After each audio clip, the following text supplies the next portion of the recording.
What's up, my angels? It's your girl, Nickie. Um, Peace and love to my Moorish family.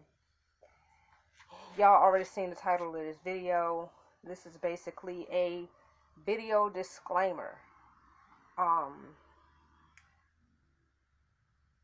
found myself in enough situations and found myself encountering enough people who have made it clear to me that I need to make this video. Excuse me if y'all can't see my face. I'm working on something right now and I can't hold the camera, but I just felt the need to do a video disclaimer so that I won't have to repeat myself, because I don't like doing a lot of repeating myself. I deal with some stuff that includes me having a real dislike for having to constantly repeat myself, especially on certain matters. So these things that I'm going to speak about in this video is included in things that I don't want to have to repeat myself on. Disclaimer number 1. In my book, your word is your bond. So if you say that you're going to do something, or you make any type of promise, whether you say I promise or not, if you say you're going to do something, then I take that as a promise. If you say you might or you'll try, that's different, because that implies that something may come up or you just may not be able to. But you will make an effort. If you say you'll try, I'm going to hold you to making an effort. If I say I'm going to do something, my word is my bond. I'm going to do it. The only way I'm not going to do it is if some extenuating circumstances come up, and if that be the case, I will let you know that something came up and I'm unable to do it. I'm not going to just not do it and just act like I never said I was going to do it. Yeah. And I expect the same. If you say you're going to do something for me, you can't say you're going to do something and then turn around. Well, if you say you're going to do something and I say I'm going to do something, and that's in a whole agreement. If you turn around and not keep your word, then that voids the contract. If you say you're going to do something for me, and I said I was going to do something even if it's not in a whole, in one type of, in the same scenario, you don't keep your word, in my book, that voids all contracts. If I still decide to do what I said I was going to do, despite of the fact that you voided the contract, that is purely out of the kindness of my heart, not out of obligation.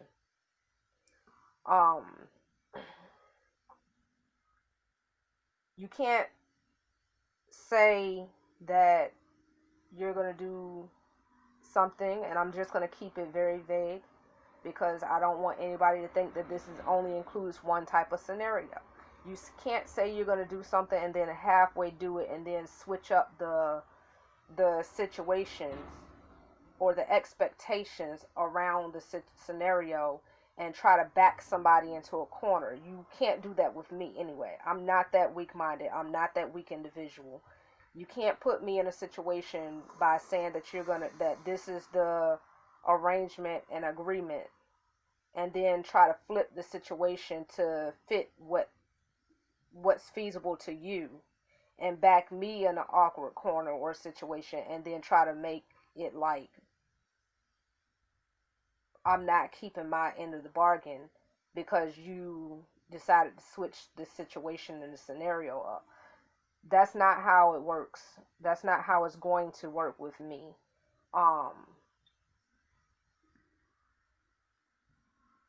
And that's multiple disclaimers all wrapped into one. Another disclaimer is that I don't care what, like, the way I operate and the way I function and the way I do things is not going to be the way most people would do it. So your viewpoint and how you perceive me and how you perceive what I'm doing and how I do it, 9 times out of 10, you're probably wrong. So don't assume, because in my book, when you assume, it starts with 3 letters for a reason. You can finish that. So don't assume anything. And because I do my best not to assume anything. I ask 50 million questions. People get annoyed by me, but I've always learned that no question is a dumb question, and the only way you don't learn is if you don't ask. So, yeah. The only stupid question is one that you don't ask. So when you don't ask something and you just assume, you make yourself look stupid. So, not here to call anybody stupid, but it is what it is. So if you see me doing anything in a way that you would normally perceive it a certain way, and you assume that it's that way because of what you have in your mind, and it turns out to be wrong, that's on you. Because I have no problems or no animosity towards somebody actually asking me questions. I go out, when I was staying where I was staying in my previous videos, I go out, I promote my book. People donate to support my book. Some people don't. Some people go and purchase the book. Most people don't. They say they are, but so far they haven't. That's fine. Everybody has their priorities where they see fit. But I do things the way I know how to do them, and it works for me. I've also been looking for sponsorships. So I go out, I don't know everything about everything, and I have no problem saying that and verbalizing that. So I do the best that I know how, the way I know how, with the information that I have. So I go out and I promote, I do the footwork. I'm a single mother. I have my baby with me. I do not have a babysitter because I don't trust my baby with anybody. And that's just what that is. So there are a lot of people who assume that when they see me out promoting my book, like I've had somebody say something, and I've mentioned this in the previous video. I had a guy ask me, did my man put me up to that? That doesn't even make sense to me. I wrote a book. I published a book by myself. I did everything. Still working on it by myself. Out promoting it by myself. But how do you assume, or how did you come to the conclusion that a man had to put me up to it? I don't get that. That's one thing. Then you see a random guy that happens to be nearby, and you assume that that's my man, and I don't even know this guy. Anyway, people make a lot of assumptions. I be out there promoting my book, and people assume that I'm out there because I'm homeless or because of whatever the case may be. My economical situation is honestly and quite frankly nobody's business. Do I go out there because I'm homeless? No. Do I go out there because I need somebody to buy me food? No. Do I go out there because I can't make any money any other type of way? No. Do I go out there because I'm too lazy to work? No. It is a lot of work. It took me 7 months to write that book. It's taken me a lot of work to be able to take care of my baby by myself without her father's help, without anybody's real help for real. My family contributes some. They buy her clothes sometimes. They do what they see fit. And that's great and all gravy.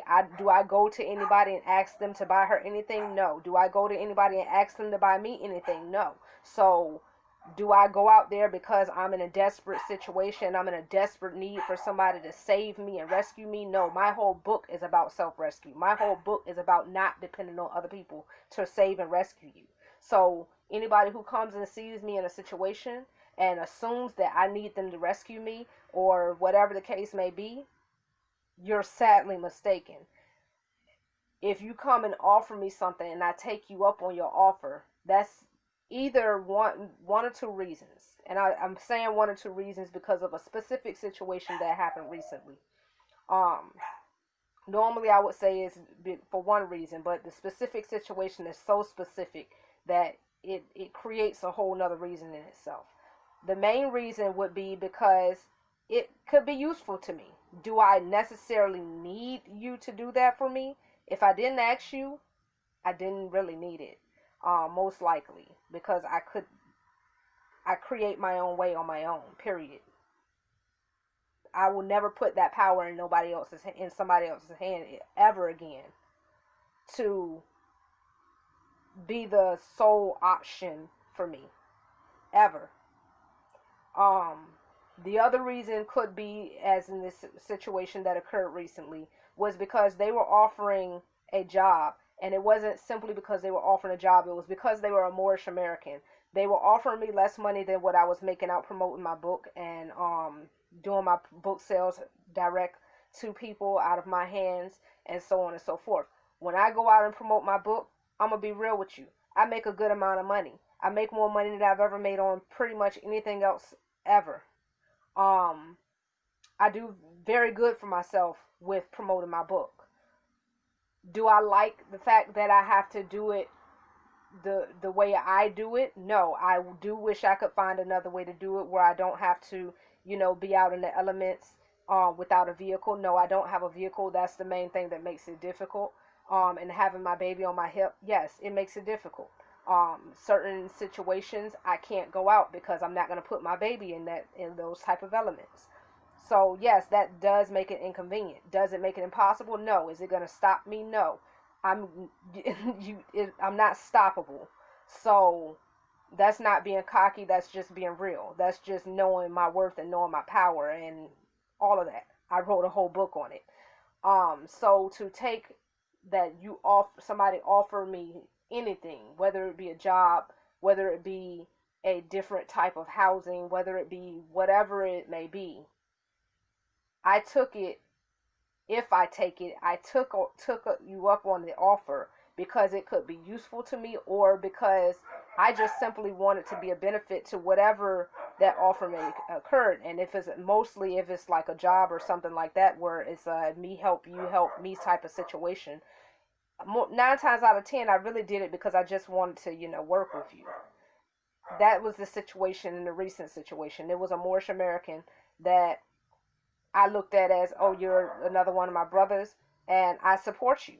I support us working and building our own. So of course I'm gonna be like, yeah. And then you were offering me less money than what I'm making, but it was a decent amount of money still. So I was like, okay, it's a loss on my end. I'm dropping everything that I'm doing for right now, but it's for the better good. That was what the intention is. Don't take anything about what you see me doing in my situation to make any type of assumptions without asking me first. That's just period. If you make an offer and you have some contingencies, please say it. Be vocal about it, because I'm going to take your word for what it is, and you can take my word for what it is. Don't add anything. Don't take anything from it. And I'm going to do the same. So that's that. If there needs to be any other disclaimers made, I will make a part 2. Right now, I'm going to leave it at that. So yeah. And I apologize, guys, for not being, I was posting videos every day. I got really, really sick. I got really, really sick. And I've been sick for a while. Actually, I'm still kind of sick. I still have some congestion and everything and don't feel well. So that's a huge reason why I haven't posted, as well as just that whole situation. Again, as I've always stated, this channel was meant to be a positive channel and a positive outlet, and a motivational and inspirational channel, and I don't intend to allow this channel to be turned into anything else. So with that being said, Everybody stay up and stay loved, and most definitely stay safe. Peace.